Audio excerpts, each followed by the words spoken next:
got off and came back on, and I really need to go before it start raining again. Um, to walk my puppy, but I really do need y'all to share this if you can see it. I know sometimes. Well, let me make sure that y'all can see it. This is going to be a really down to earth conversation because I am over it and beyond over it. With watching how our government is starting to dictate people's lives. This is the ultimate spirit of error, and they're beginning to dictate our lives. I just wrote a paper for class around Christofascism, or Christian fascism. And so this belief that this one belief is the only thing that people have to live by, and you are defective if you don't line up with the belief. Like, that's the best way I can say it. You're defective. You're defective. Like, we have to eradicate you. And so, beginning to erase history. Florida is the bed seat right now of this erasure of history. So, um, I want to publicly say slavery did not benefit Black people. I want to publicly say that, and I mean, I might get kicked off of some stuff, but transgender individuals are not trying to reform your children. They just live in their truth. I want to publicly say that individuals who are members of the LGBTQ community really are members of their community, and they just so happen to be Black, white, Hispanic, Asian, whatever, but they're not trying to do anything like that. This is a spirit of error. When we are beginning to move in this way, it is disgusting. I invite you to read Christians Against Christianity by Dr. Aubrey Hendricks. I read this the day he dropped it. My favorite sentence is the first sentence, which is, this is a travesty. He says, a travesty, period. That's it. This is where we're sitting. This is how we're sitting. I hope my friend can come on tonight. I'm trying to see. She just got out of work. But we want to talk about error. Now, I'm speaking from this theological social work lens, if I can create that tonight, where we're talking like we need to really meet people where they are and not be judgmental. Judging someone is operating in a spirit of error. Again, I gave the formula earlier. I give it again. This is from First John chapters 3 and 4. Read both of them. I invite you to read. Actually, I invite you to read First John. That is not the Gospel of John. This is First John. This is one of the epistles, and it is the first out of three. And so I invite you to read those. And here we are, starting in chapter 3, and I'm going to paraphrase. And I want you to move through chapter 4. The formula starts like this: God is love. God is love. Like, no matter how you want to knock that out, God is love. So if God is love, then I have to operate in a spirit of love. Operating in a spirit of love is going to allow me to operate in truth and action, is what it says in First John chapter 3. Now, when I move that piece of the formula over to 4, talking about between a spirit of truth and a spirit of error, the first part of the formula invites me to operate in a spirit of love. God is love. Once I recognize God's love, then I add the other piece for those who follow this. Hear what I'm saying? That Jesus was embodied in flesh so that God could be revealed in the earth. A lot of people get hung up on the second part of the formula, but we don't operate in the first part. God is love. That, you know how hard that is to watch, that we don't operate in the first part. And God is love. I cannot find in the Gospels, and I want all my Bible scholars, I want all my preachers. Y'all can DM me. You can actually say something here if you like. I cannot find in the Gospels. I'm talking about Matthew, Mark, Luke, John, the three synoptic Gospels, and the Johannine Gospel, that John, where Jesus was discriminatory against someone to the point of we need to eradicate people. You don't line up with what I'm teaching, so we're going to take you out. You don't line up with what we're teaching, so we're going to erase history. You don't line up. Now, this is Margaret really speaking as a social worker in social work context, that we are literally abandoning people. We are taking people out and erasing history as if it didn't happen to make ourselves feel well. Because who really wants to admit that somebody woke up one day and said, I'm better than everybody? So I'm gonna own people. I'm gonna take them out.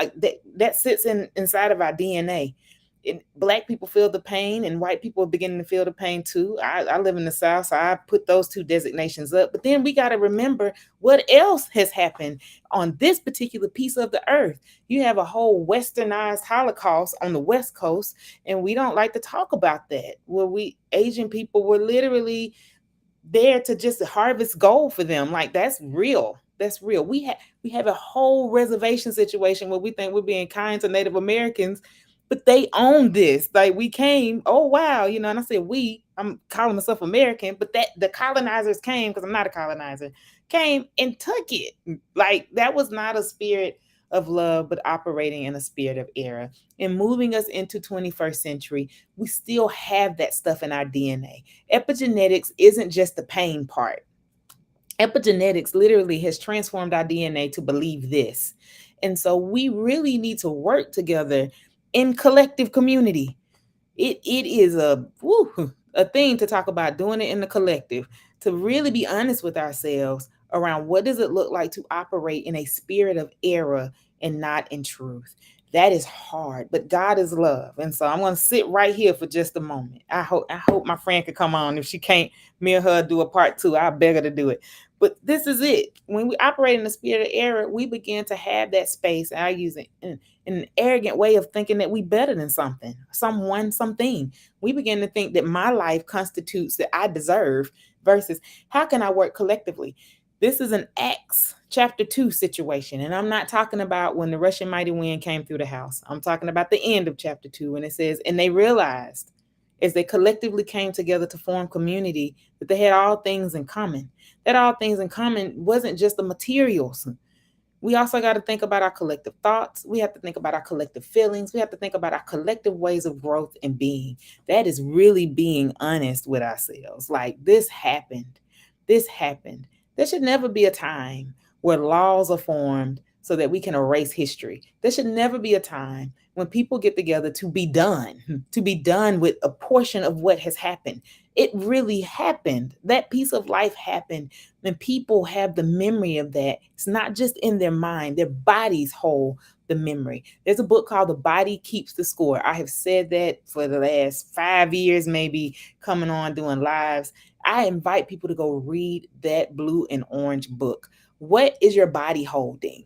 What is keeping the score? What is that ailment? Are you holding weight in your body because of something that happened to you, and you've been taught to try to erase it, press it down, be rid of it? What is the thing that you had to exile in order to wake up every morning and continue with life? And what piece of you is operating every day because you don't know how to be connected to your body? I invite you to go get that book. 2, what is it that you just don't want to remember, that you don't want to be connected to, that has an intergenerational thing attached to it? It may be a consequence, it may be a blessing, but because they're so blended together, you can't figure out, is this a blessing or a curse? Let me use some church language. What is that generational curse? What is that generational thing, that burden that you are holding on to, that won't allow you to move forward in what's called into a destined place? I ran into someone who's really dear to me, that has held space with me probably for about 20 years yesterday. I hadn't seen her probably in about 10, but I remember conversations we had in my younger days as she would invite me to do things and I did not understand. And yesterday she invited me in a very gentle way to remember those conversations. And her question to me, she's not a therapist, she's dynamic at what she does around church organization and church planning, but the piece of therapist inside of her, I'm going to say, that pastoral care kicked in. And she asked me yesterday, this is what she said. She said, what is the thing that's telling you that your voice isn't worth being written down? And why would you hold that, knowing that you're holding up people waiting for it to be written? I didn't know what to do with that. I thought it was amazing. She said, where's your book? Where's your product? Where's the thing? What is the thing that's stopping you? I'm going to ask that same question to community, the way you don't want to address, you don't want to sit with, you don't want to hold space with the thing that caused you pain, so that we can move. We're watching an entire state, and there are other states, but Florida just happens to be loud, but we're watching an entire state try to erase history by creating laws and mandates to where you cannot teach it. even down to teaching psychology. Do y'all know how long I took psychology 101 in 1999? I mean, we in we done made it in the 2000s, but trying to not teach it because they teach around sexuality and sexual orientation. We need to teach that, period, because guess what? We need to learn how that's a part of our human experience. That should be taught. That now is there. We've watched the state of Tennessee fire people for doing their job, fighting for the rights of their constituents. We've watched Texas create laws that say, hey, we're going to ban things for transgender individuals. Whether you agree with it or not, we're going to ban stuff against humans. We'll watch that. We watch California create a whole law so that people could have what I got on my head, so that you could be well with going to work and not being discriminated against with your hair. Like, this is where we sit in America, and this is an era. I would invite you tonight, just because it doesn't look like you, I would invite you to go see what it is, investigate it, look at it. I'm speaking out of social work context. What is that thing that I need to know about? Again, in the Gospels, I can't find anywhere in the Gospels where Jesus said, well, take them out if they don't act like us. Rewrite things so that it'll look like we're right. Reframe it so it'll look like we're better. No, Jesus sat down with tax collectors. Jesus decided to draw in the dirt when there was a woman who was about to get stoned, and said, hey, throw a stone at her if you've never done anything. If you wasn't at the party, throw the stone at her. They couldn't throw stones. I've never seen in the Gospels, because we say we want to be like Jesus. That's the signs. Jesus saves and we want to be like Jesus. What would Jesus do? We walking around with that stuff, right?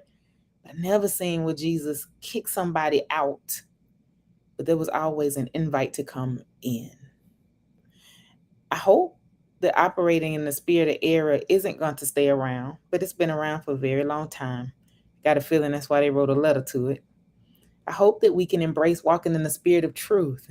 Spirit of truth, the formula starts out with understanding that God is love. And if we understand that God is love, then we allow love to flow through us in truth and action.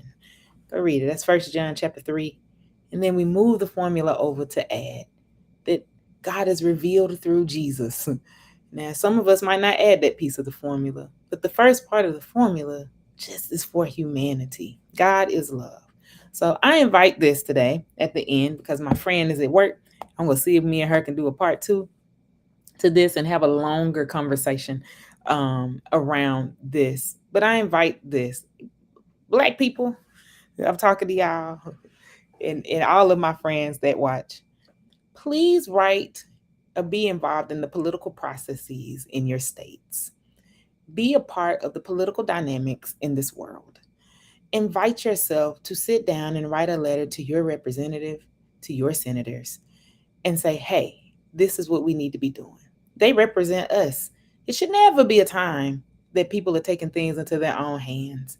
But you should have proof that, hey, I wrote and I stood and I exercised not just my vote in November, but I exercised the right of the vote, which is I can write letters, I can tell you, I can complain, I can do all of that, because you have volunteered, even though you're getting paid for it, but you have literally put money in to run a campaign to say, hey, I'm going to represent you. Right there. That's the first part of it. Then I'm going to invite you to come back and see how that's resonating in your body. Again, invite you to go get the book, The Body Keeps the Score. Where is this resonating? How is this showing up? This might hurt. Like, I can't believe this is happening again. I can't believe this is going on again. I cannot believe that you are finna change an entire policy in Florida to not teach something that has been taught since it could be taught, because we really do need to understand at some point in all of our professions what's going on in the minds of people. We really do need to have some base knowledge of psychology and our psyche. You've got to be kidding me. But see how that resonates, and see how that personally resonates around your embodiment. How does that resonate being embodied as a Black female?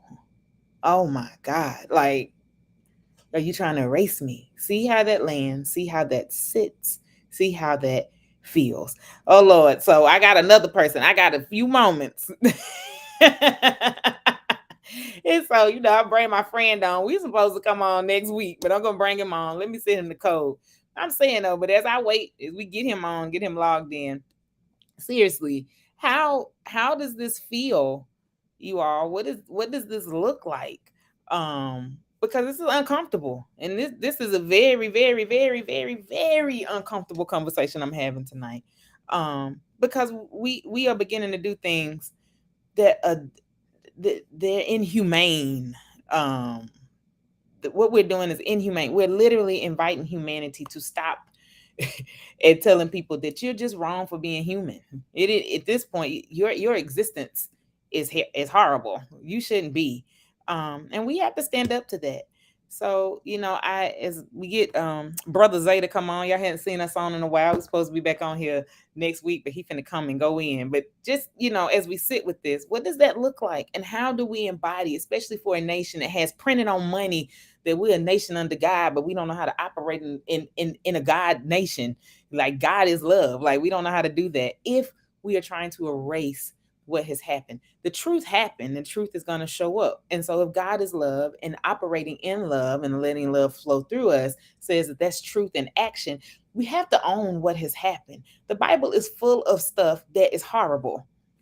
I just want to be honest. If you hadn't read your Bible, because sometimes we skip over it and go to the beauty of it. I love Dr. Sherry Brown Jackson been teaching us, y'all. Y'all been missing out. I'm gonna shout out every time I get a chance, because she's been saying, hey, we got to recognize this stuff so that we can get to the hope stuff.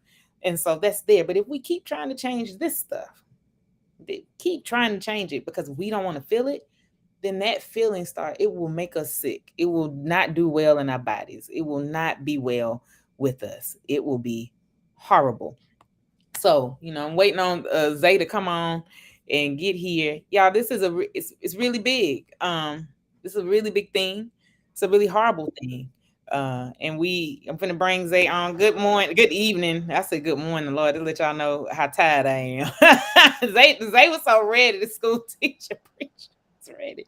Zay, I can't hear y'all. I don't know if y'all can hear me. I'm trying my best to get on. I was asleep. I was ready to go to sleep, y'all. But when I saw her on and saw what she was talking about, I sent her a message twice. I said, I got to get me a piece of this.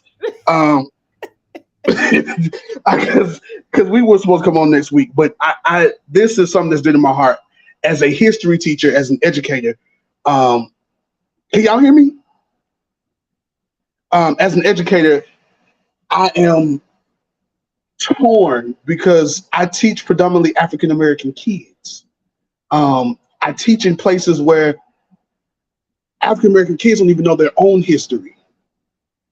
And so to tell me I can't teach my history to kids who don't already know it, who look like me, is problematic. Now, I know I don't know all Margaret said because I literally just tuned in the last 3 minutes. So I may be repeating some of what she said, but I see it as an erasure of blackness. It is whiteness trying to hold on because in the next 10 years, 15 years, statistics show they will no longer be the majority. And so they're trying to hold on to what little bit of power or semblance of power that they have. But I dare submit to y'all that this is nothing new. That this was nothing. All it did was Trump said two things that he told the truth about. He was going to drain the swamp, and he was going to take America back to what it was. And he did both of those things. Because in the swamp, it's some deep stuff you can't always see. All we saw was the racism was buried in the swamp. But now that he drained it, it can be seen. And so how do we deal with that? I hope I'm making sense, and I hope I'm on point and on target with what you were saying. I'm trying to use my computer to get on so I can have better hearing and sight. I'm trying to do both at the same what time. I was saying. But you're going into the history part. I spoke as a social worker and meeting people where they are and realizing that we're going to have to own. We have to own what has happened. And if we want to bring some text, we want to bring context to the text and use it. I'm using 1 John 3 and 4. And in order for us to know that God is love, and that brings into a spirit of truth. The spirit of truth is the first part of the formula is recognizing that God is love, recognizing that love is going to be the equivalent of truth and action and how we move there. So you're speaking to everything from your context. I'm meeting people where they are. And if we do not own the truth. America has a bloody, nasty, ugly. I said, y'all can share it. Y'all, they can ban me from Facebook. I don't care. A nasty truth. And we need to acknowledge it versus trying to reconstruct, reframe, and erase in some cases. And that's what I said. Like this is what we're doing. And mind you, I want to throw out from a historical standpoint that the power of a construct. And Zay, y'all know you about to blow this out the water. The power of a construct. Bringing back on. So yeah, so the power of a construct. A lot of things we argue about are constructed, Yes. Yes. and so Yes. going into the history of this construction, Pamela Lightsey in her book, she invites us to move through heavily deconstruction. Her book is literally probably a little bit over 100 pages. I ain't gonna lie, I love it. I peel through that book often. But she has a major piece about deconstructing because a lot of the things we live in are constructed, and they are constructed to cover up and reframe so that people don't have to feel pain. Now, from a social work context and from a clinical context, when you reframe and redo so that you don't have to feel, that starts to take over and move into generational for the church purposes. That's your generational curse that you're setting up. And for clinical purposes, that intergenerational burden space or the intergenerational trauma, the historical trauma, because if we don't feel the pain, if we numb out, if we bury it, then we can redesign it to act like it didn't happen. Now, Zay, I don't know historically. I mean, how are you feeling about that? Because that is what's happening widely in the United So States. that becomes bifurcation. And so you become a generation, a nation, uh, a group of people who are mentally, spiritually, socially bifurcated. And so when we talk about this social schizophrenia, this emotional schizophrenia, and so because you have this one truth, but then you have all these other things that are coming because the truth sometimes is painful, and they're protecting that, and so it's schizophrenic. And so America has this schizophrenia concerning who they are. Because I heard you talk about the "in God we trust," but we don't deal with the fact that we don't know which God they were talking about. And we don't, Oh, yeah, I don't know which God they're talking about because in the formula that I have, yeah. that's And the God could be money. The God that we trust could be money. And so if we're gonna look at it from a spiritual sense, the spiritual sense says you cannot serve both God and mammon. And so when we look at this country, it was built on the premise of not democracy, not socialism, not political thought, but it was built on capitalism with thought sprinkled in to cover what. So the country was built on a schizophrenic foundation. so. And I want to preface because I know I got some clinicians like this isn't schizophrenia.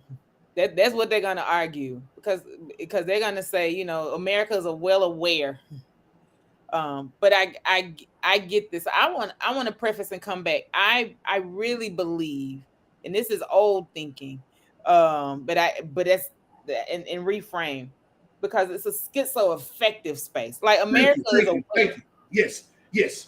America is aware, and if I had to diagnose it openly around America, this and my clinicians can correct me, but this schizophrenic. I'm looking at my DSM. That's why I want to pull it. Schizoaffective because we pop back into reality. We pop back into reality when it starts to affect us real negative. Like then the law affects us, we move it around.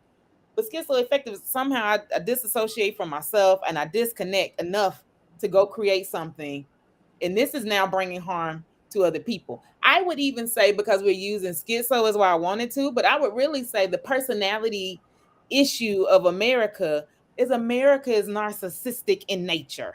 What I mean by it is designed to serve itself. Now that's a big thing for me to say, but it's designed to serve itself, and we have to remember what America was serving. America was serving individuals. This is why I want to hit with the pains. I come back with the history.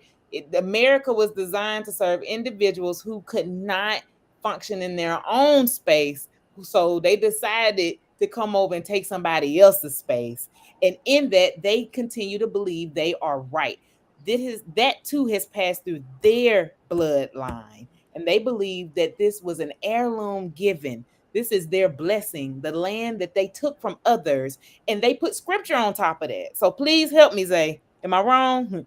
You're not wrong, but I want to dissect that thought, because you're not wrong in theory. You're not wrong, but they knew what they so again, I apologize to clinicians because I said schizophrenic. I do want to apologize for that, because I am not a clinician, but I do know that I do know certain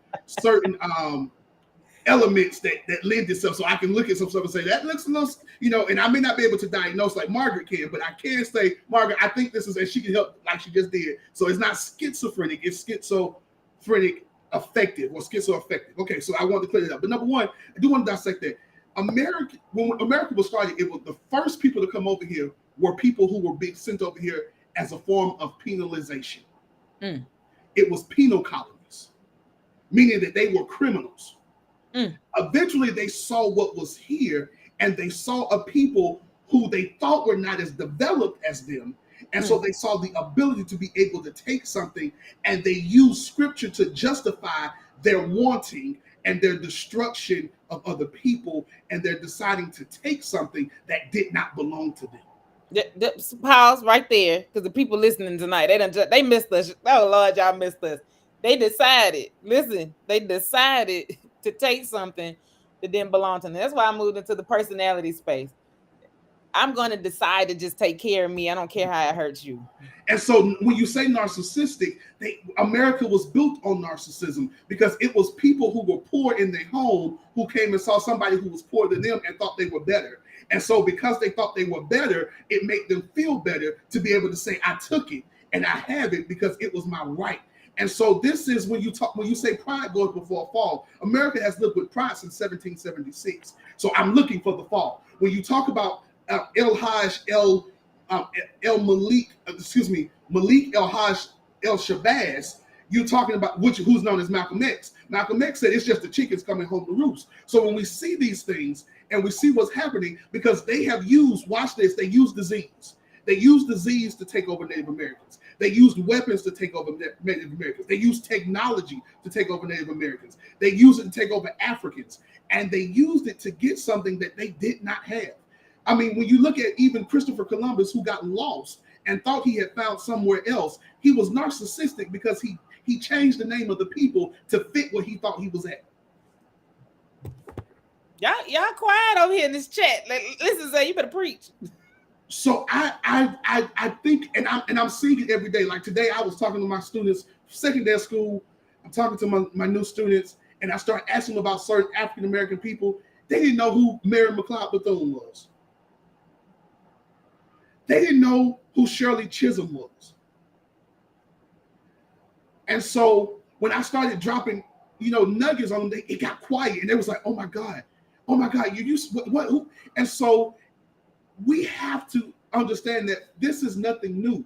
They did this to us when they brought us here from slavery. They took our religion, they took our history, they took our name. So what Florida is doing is nothing new. It's just a return to try what they had already done to see if it'll work again. What Texas is doing is nothing new. And so when white folk first got here, the only people who were covered by the Constitution were not all white people. It was white folk who could come in and take land and who could own land, and it was white men. And so what we see right now, every state you mentioned outside of California who was doing something good, they are run by white men. And in some cases, impotent white men who are trying to hold on to a certain level of power. You got Abbott whose feet are broken. You got DeSantis, who is not the brightest Crayola in the box. And so they're trying to hold on to what little bit they got by using what has already been done. And if we're not wise. Can we pause right there, though? Because this is thrown back at Black people. I don't care who's watching tonight. We're going to talk about it. This is thrown back at Black people. There's a term that I hate, and you are a crab in a bucket. So when I analyze that term, crabs need particular environments to survive. So we are working, moving, striving taking each other out because we are stuck in that survival of the fittest, that I've got to survive this moment. And then it's maneuvered back to say something's wrong with us. Zay, you just described white men who are literally scratching to survive, to keep an agenda alive. So how are we moving through that? They done left me, but how are we moving through that? Because again, we're holding this in our bodies. We are trying to figure out how to maneuver through somebody else's stuff. This isn't even our problem, but it affects the whole. So how do we move through this? Because I said write your senators, write your representatives, but how do we move through this? We have to build Right. A social worker just said it. Crabs were never meant to be in a bucket. Anytime I've seen a crab in a bucket in a net, we finna boil them up. So I'm just saying. Oh, okay. and so the fight in the bucket is that we're trying to get out, but we're trying to get out because we know we need to have our own. Whew. We have to build our own. And until we can build our own, we're going to keep being put in buckets. And when we're put in buckets, we're put in spaces we don't fit. And so we're mad that we see somebody else getting out of something that we are stuck in. And so that is jealousy. And so that jealousy comes because we've been forced into a space that we were not meant to be in, that we don't fit. And so, yes, we talk about the crab in the bucket, but let's analyze why the crab in the bucket is pulling, because they're all trying to get out. Now, if we thought about it and we didn't let the fear of being put in a place we did not fit, if we all just clipped our claws together, we could create a chain that we all could come out and we could all find the space that we fit in. But because we're compressed on every side, but yet not destroyed, we feel the pressure because we know we can see what's coming, we can feel what's coming, and so we just got to figure out how we're gonna get out of it. Because if you ever saw a lobster or a crab when it got out, the first thing it does is try to get away. It don't care nothing about nothing else. It's just trying to find its space. It's trying to get back. Because as the social worker said, they weren't meant to be in. We were never meant to be in certain spaces. I'm not gonna go too far because it ain't yet my time. I'm not gonna go too far yet. But we got to find our own spaces. We got to build our own spaces, and we got to build it with the understanding that we all got something to offer. Oh, so Zay missed the first part. He actually missed the first one. I hopped on because I want to keep my word about First John. But Acts chapter 2. Now we celebrated Pentecost. You're red or you're white, depending on what your denomination is. You was excited. Y'all was throwing oil. Y'all was breathing on people. They was falling out. Let's just be clear. That y'all can laugh at that. But the importance of this writing from Luke, this ascribed to Luke, is the latter half. And it's exactly what Zay just said. It's the communal piece. There was another social worker that came on today and she posted, she said, when we start offering people self-care, when we actually need communal care and we don't want to deal with care, then we're still in error. When I say I like that, I shared it. Oh my God, we're still in error because we don't want to offer our own community the care. We need care. What happened after the house that experienced Russian mighty wind and had fiery tongues and was speaking in different languages, but they could be understood? What happened was they understood the purpose of the community coming together. In that coming together, they had all things in common. All things in common just was not about their stuff. We now have a shared story, and we need to find our space in order for that story to grow in a healthy way. It isn't about me, but I'm going to take it personal because it's about us. And so it included, what does financial care look like in our community? How do we do that so we don't have to sit here and keep trying to scratch and survive? Like, what does it look like for physical care in our community? What is it about our bodies where we need to talk about what goes into them? And we do that as community. And we don't pick at that because the diet of our ancestors is because of what our ancestors had to go through for us to get here today. What does it look like when we talk about our social care? Zay is saying it. We need to find our own spaces. This isn't an invite, and this is not Margaret inviting us to go back into some segregation, because segregation also comes with these ills where we were treated less than and given less than. No, this is an invite for us to come into communal practice. communal practice, because the understanding of westernized segregation is I'm going to still keep you pressed under. We don't want to keep participating in that. But for us to move into communal practice is to receive that all of us have gifts, and we have been given gifts without repentance, and they are for community. Now, if we can't do that, then we start to live and operate in this narcissistic space because I think I'm better than you, and I don't want you around me. And that begins to So, continue to bring ill and dis-ease into our community. so I'm going to be a little rebellious, Margaret. I'm sorry. I am offering that integration You was hard. can. I'm going to be a rebel. I'm going to offer that integration was one of the worst things that has happened to African Americans. Mm. Um, and somebody can come back. You can. I mean, it is what it is. When we had our own, and we were not Black Wall Street, Whew. Rosewood. When we built our own, we were able to overcome years quickly, years of segregation, years of mistreatment, years of being pressed down, years of mistreatment. We were able to overcome that in generation or two. And when they saw us progressing, they went and destroyed whatever we had built in those 1 or 2 generations. And it put us back another 100 years. And so it put us back to what we were starting over again. If we could build our own and we could sustain it. And so that's why a lot of people come after certain leaders. And I'm not going to call them names because I don't want us banned off Facebook because we got to come back next week.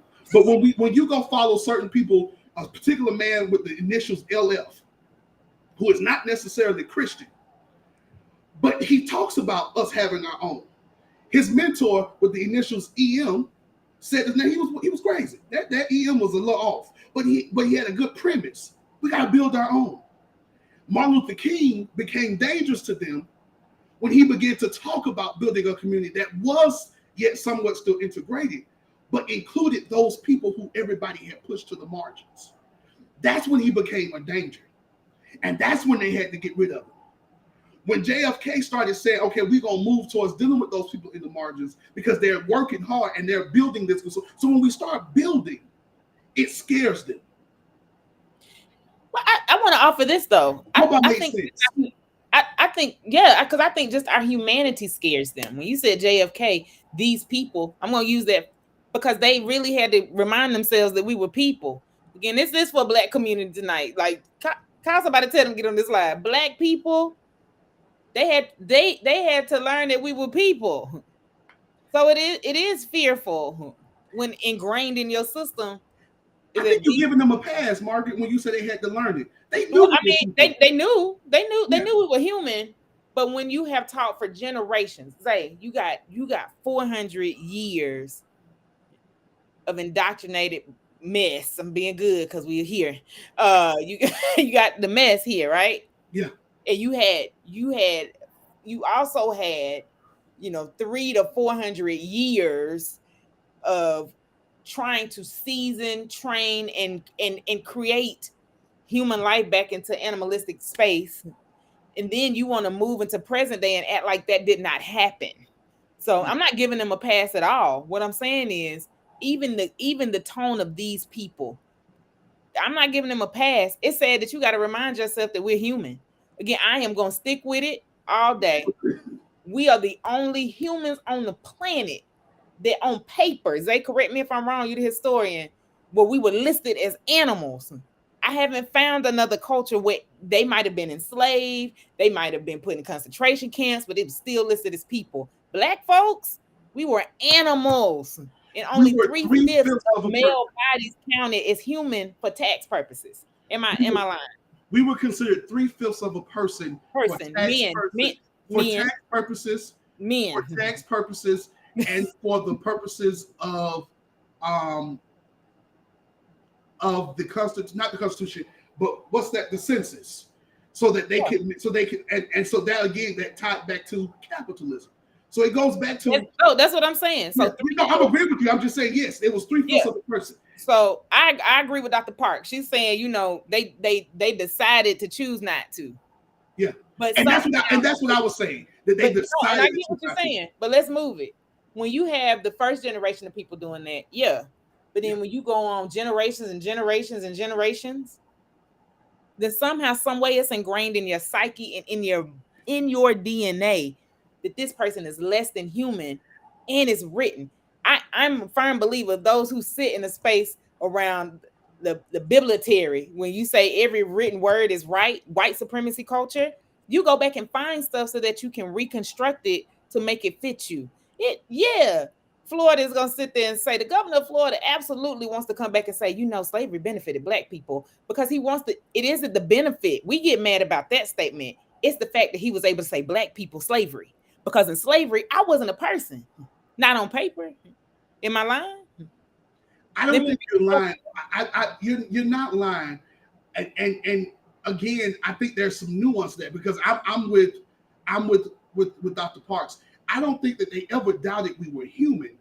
I don't think that. That's not, and I'm agreeing with both of you Yeah. guys. But on Yeah, no, no, no. paper, if I can write it down, No. And I do know that they codified it, but yep. they always knew. I'm just saying. I'm just going back to her comment because I loved it. I, they always knew we were human because they always wanted to be with us. Ooh, that's like, see, this is why we got to come back next week. We have Sam coming back with us next week, because this is what they gonna talk about. They they've always, and so it is not just that they wanted to treat it, they wanted to codify us as less of them so they can control our bodies. Well, Zay, and talking to it, because I know I got to go in a minute. Because I'm gonna throw this out here. Y'all better join us next Thursday. It's the same time. I hopped on here. It's the same time, 7 o'clock next Thursday. I'm Listen. sorry, I didn't mean to jump on it. No, no, no. I wanted you to jump on. This was a good setup for Lift Moments on the Men. I didn't even correct the live. It says That's what got my attention. That's it what says got Lift my Moments on attention. the Men. But let me tell y'all something. I'm gonna argue with Sam and Zay next week, because I have to rewrite a construct, and it's gonna be the social worker versus the I think Sam is a therapist too now, but versus these theologians, this historian, because I want to change the words. You always want to be with us, but that would really be animalistic if you on paper I'm an animal. I'm just throwing that out there. It's So I gotta bestiality. It's bestiality. I gotta change the words. I gotta fix this. In Black America, hear me. The fact that you can keep reconstructing my humanity is insane. That's Yes. crazy that you can keep reconstructing. Go through the census if y'all want to.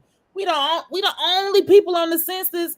We black, we Negro, we African American. We, because I gotta keep reconstructing it. This is a matter. This is why I said narcissist. I'm gonna read the DSM-5 TR. Y'all can go buy one if you want to. Drop $100, or you can just take this, or you can look it up online. Either way you want to go. But why I use the word narcissistic personality disorder, and I want to give it to you here, because we going around telling people that they narcissists and they don't meet this, because we like to diagnose. I talked about the diagnostic of America. But let's just talk about it. Let's see how many points how many things are met here in this checklist. So, has a grandiose sense of self-importance. America think it's, I keep going, because they're gonna kick us off today. We might not be able to come back next week. They might kick us off. 2, it's preoccupied with fantasies of unlimited success, power, brilliance, beauty, or ideal love. Oh, believes that he or she is special and unique and can only be understood by or should associate with other special and high status people. This is God's country. Woo! My God. Requires excessive admiration.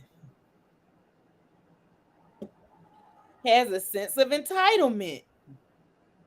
Unreasonable expectations of especially favorable treatment or automatic compliance. We had a whole insurgent raid from American citizens on the American government. Just gone. January 6th. January 6th. Well, let's And he move. has been indicted. Oh, Is interpersonally exploitive, takes advantages of others to achieve his or her own end.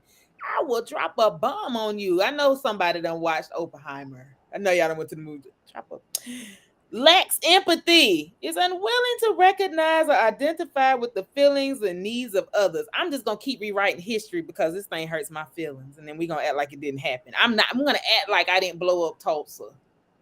I'm gonna act like we didn't destroy Wilmington. I'm just gonna act like I'm because going if to we act don't, like we didn't flood Central Park I'm and gonna make I'm gonna act take people's land or lake. What's that lake? That's I'm gonna act like we didn't flood Oscarville, Georgia, and now we yes, call it Lake Lanier. that's what I was talking about. You took the words right out of my mouth. That's what we gonna act like. Oh, That's okay. what we gonna act like.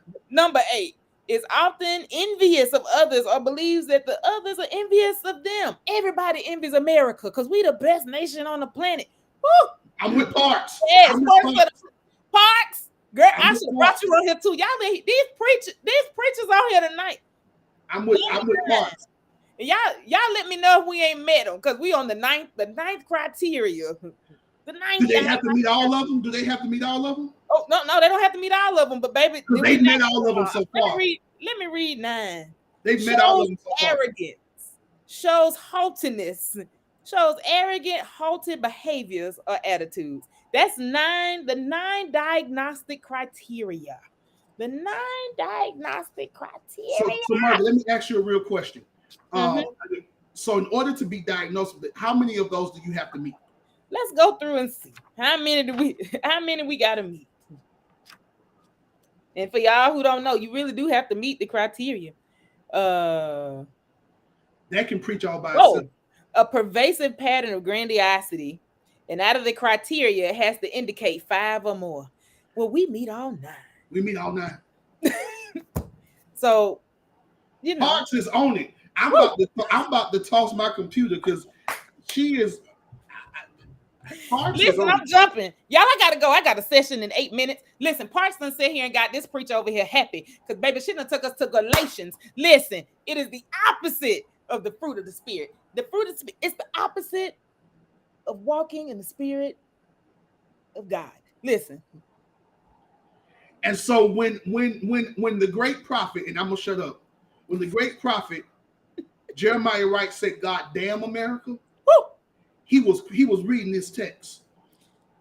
He was reading these texts because you can't continue to sow damnation and not reap damnation. You can't. I say it all the time on here when we would come on. You can't sow the whirlwind. It's one of my favorite scriptures, and not reap the whirlwind. And so when we say "God damn America," we're not cursing America. We are talking about and speaking to America's behavior. Because the Bible said, I cannot curse anything, but I can judge a fruit.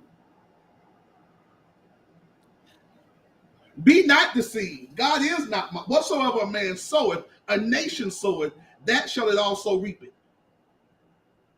So when we talk about people coming to this country and we talk about the attacks from China and Russia, well, we've sown enough that if God did allow them to do it, it was just God allowing the word to be true.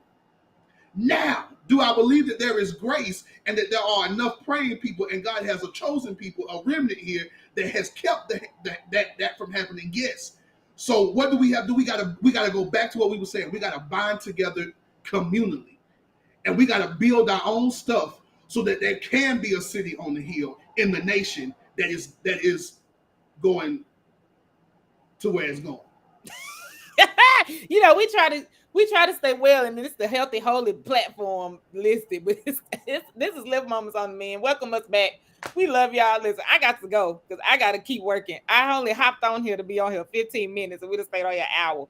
We only stayed on here 48 minutes now. Come on now. That's because I came on before you. Okay. I did just the Facebook Live. Listen, y'all catch us next week as we bring our brother back, Sam. We still talking about this topic.